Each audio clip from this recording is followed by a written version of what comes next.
बड़ी खबर इंडोनेशिया से, जहां पर सुमात्रा में लैंडस्लाइड हुई और सुमात्रा में अचानक से एक दीवार ढह गई। तो पेड़ों के साथ ये पूरी की पूरी पहाड़ी ढह गई। भारी तादाद में मिट्टी पत्थर बहे हैं। नीचे की ओर धूल का एक बड़ा गुबार उठता हुआ दिखा।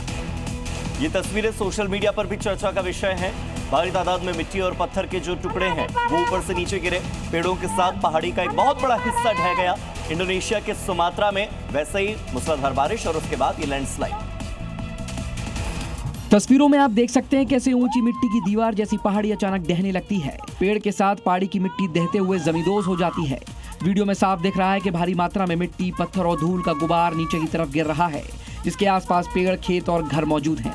हालांकि गनीमत रही कि किसी तरह की जानहानि नहीं हुई। ये इलाका पहले भी लैंडस्लाइड्स के लिए संवेदनशील रहा है। मई 2026 की शुरुआत में भारी बारिश से कई इलाकों में लैंडस्लाइड हो चुके थे, जिसमें कुछ मौतें भी हुई थी।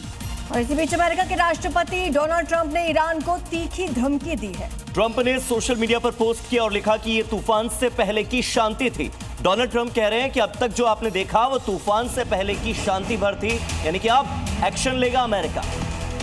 एक बार फिर से डोनाल्ड ट्रंप ने ईरान को धमकी दी। अपने सोशल मीडिया पर उन्होंने पोस्ट किया और ये लिखा कि ये तूफान से पहले की शांति थी।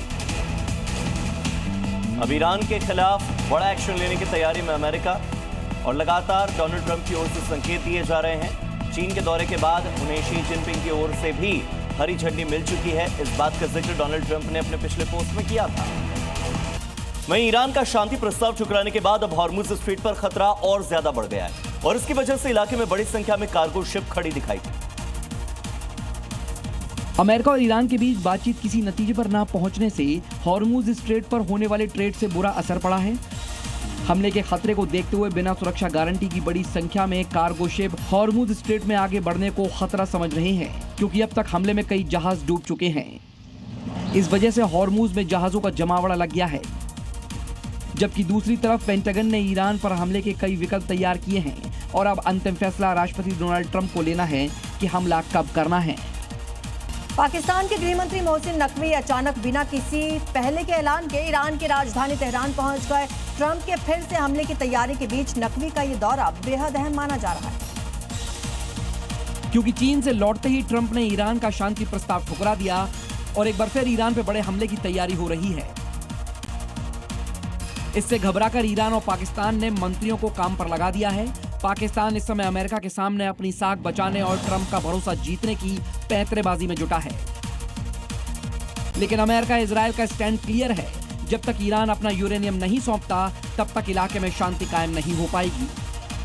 नाइजीरिया की सेना के साथ मिलकर अमेरिका ने आतंकी संगठन आईएसआईएस के ठिकानों पर ताबड़तोड़ बम बरसाए। ट्रंप ने इस हमले में आईएसआईएस के दूसरे सबसे बड़े कमांडर अबू बिलाल के मारे जाने का दावा किया है। नाइजीरिया कई सालों से चरमपंथी इस्लामिक हिंसा झेल रहा है।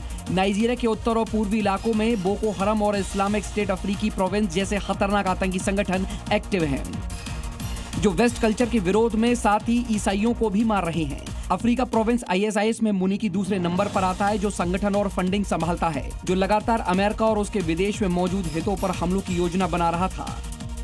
इसलिए अमेरिका ने बेहद मुश्किल ऑपरेशन को सटीक तरीके से अंजाम देते हुए आतंकी संगठन को बड़ी चोट पहुंचाई है।